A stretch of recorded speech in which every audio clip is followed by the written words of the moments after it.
somebody says, I don't want to do this anymore, you still have to. And so I want to encourage you right now, last assignment, 3 guys in your life that you could make an investment in. In fact, I want to get real specific about it. 3 guys, and I'd like you to invite them to be here next year. 3 guys, each of you. Anybody here not have 3 friends? Okay, could somebody introduce himself, that guy over there? No. So here's what we're talking about. You can pray, or you can get involved in a small group. You can spiritually multiply. And my third step is, Ryan's back there, I'd like you to go talk to him.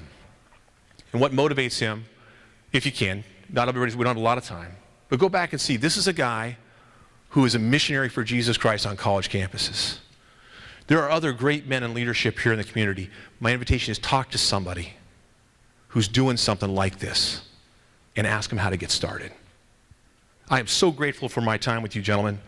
It is a blessing to be here. I hope that our time together has been one of encouragement. I hope that we can leave this with a plan. I can tell you that I am committing to this type of, recommitting to this type of plan myself. I've been working in this type of spiritual multiplication model for a number of years, and it's been very, very powerful. I was challenged to begin again, to not just work with the people I've been working with who are working with others, but to begin again. And God is opening up amazing, amazing situations. I had to go to the doctor before Christmas. I had this thing on my back that my wife thought was going to kill me, and so I had to go to the dermatologist. I had to go to a dermatologist I'd never met before, and it was a lady dermatologist. And so I go to this lady dermatologist, and she says, okay, take off your shirt. Well, I'm a 49-year-old man, and taking my shirt off is not necessarily as enjoyable as it was when I was in my 20s. This is a woman I've never met before, and so I got a shirt, and I'm thinking, okay, I'm going to take my shirt off, and as I reach underneath my shirt, I realize I've got my scapular on. And I have to make a quick decision. I can grab the scapular with the shirt, and I can flip the shirt and the scapular off, or I can flip the shirt off and leave the scapular on.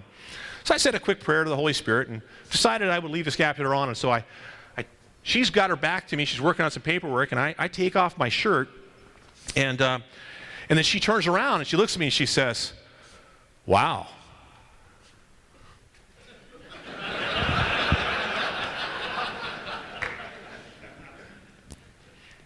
You have a scapular on. And I said, yeah, I do. And she said, that's the brown scapular, right? The traditional one? I said, yes, it is. She goes, it's so funny that you'd be here. I was just telling my husband that I would really like to get one. I don't know where to get one. And I was about to tell her where she could get one, and she goes, because we're not Catholic. You want a brown scapular and you're not Catholic? And she says, well, yeah, about 4 months ago we started praying the rosary every day. Wait a second, who are you? So we're talking, and all of a sudden, you know, she's looking at me, she's looking at my back, and then she's looking at the scapular. She steps back, she goes, "You're on Crossing the Goal, aren't you?"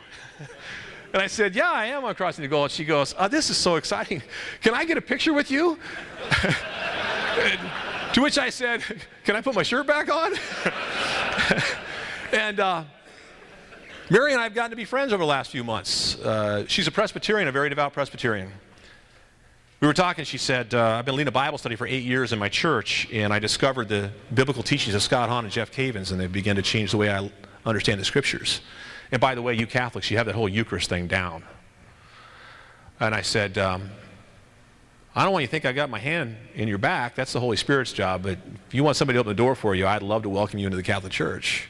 So we've been meeting over the last couple months. In fact, I just saw Mary last Sunday, was the last person in line for communion, and she came up for a blessing. And I saw her talk to her. She goes, "I've been sneaking over for adoration." My husband says I'm just circling the drain. And I pray for Mary every day, and we're going to continue to work, and it's in God's hand where that leads. But guys, God will lead you on very fun, exciting paths if you'll give Him your life. Your life was intended to be an adventure. We weren't made for television. We weren't made for comfort. We were made for greatness. My invitation to you, go set the world on fire.